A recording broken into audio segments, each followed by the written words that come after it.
সরকারের কাছে প্রত্যাশা হচ্ছে আমাদের দেশটা যেন নিয়ম নীতি শৃঙ্খলা অনুসারে চলে, আর ব্যবসা বাণিজ্য যেন ভালো হয়, আমরা সাধারণ জনগণ যেন ভালোভাবে জীবনযাপন করতে পারি, দ্রব্যমূল্য এগুলা যেন স্থিতিশীলের মধ্যে থাকে।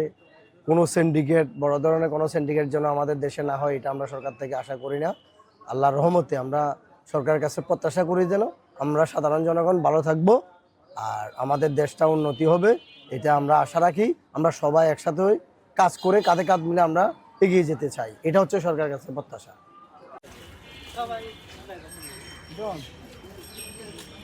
বাংলাদেশের প্রত্যাশা হচ্ছে কি, প্রথমত হচ্ছে কি দুর্নীতি দমন করতে হবে। এরপরে হচ্ছে প্রথম, আর সেকেন্ড হচ্ছে কি মানে মানুষের যান মালের নিরাপত্তা, এটা হচ্ছে সবচেয়ে বড় জিনিস।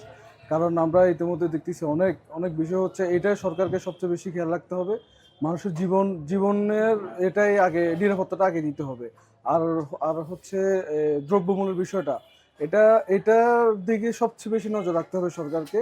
এটাই আমাদের প্রত্যাশা।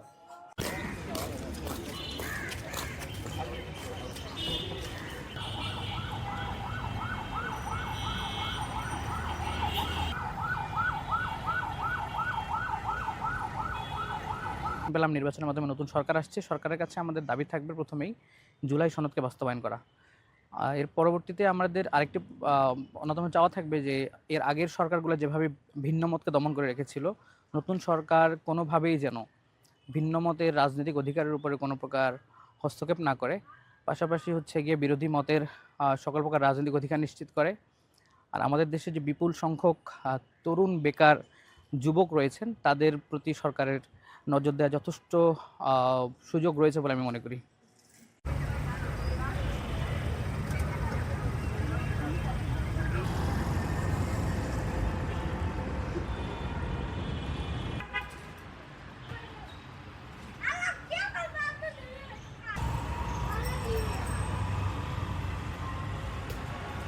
বাংলাদেশের প্রেক্ষাপটে মানুষ সরকারকে প্রশ্ন করতে ভয় পায়। নতুন সরকারকে যেন মানুষ এই প্রজন্ম যেন প্রশ্ন করতে ভয় না পায়, এই বিষয়টা আমরা যেন নিশ্চিত করে। আর বিশেষ করে আমরা যারা তরুণ রয়েছে, তারা আমরা আমাদের কেরিয়ার নিয়ে আমরা অনেকে চিন্তিত থাকি। এমন কিছু প্রজেক্ট চালু করা, ভিশন দেখানো আমাদেরকে, যেন আমাদের কেরিয়ার নিয়ে চিন্তা করতে না হয়। আর বিশেষ করে আমাদের শিক্ষার মানের প্রতি তেমন একটা গুরুত্ব দেওয়া হয় না। এটার প্রতি একটু গুরুত্ব দিলে আমরা যারা নতুন প্রজন্ম রয়েছে, আমরা নতুন সরকারকে আমাদের সাদরে গ্রহণ করা আমাদের জন্য আরো সহজ হয়ে যাবে।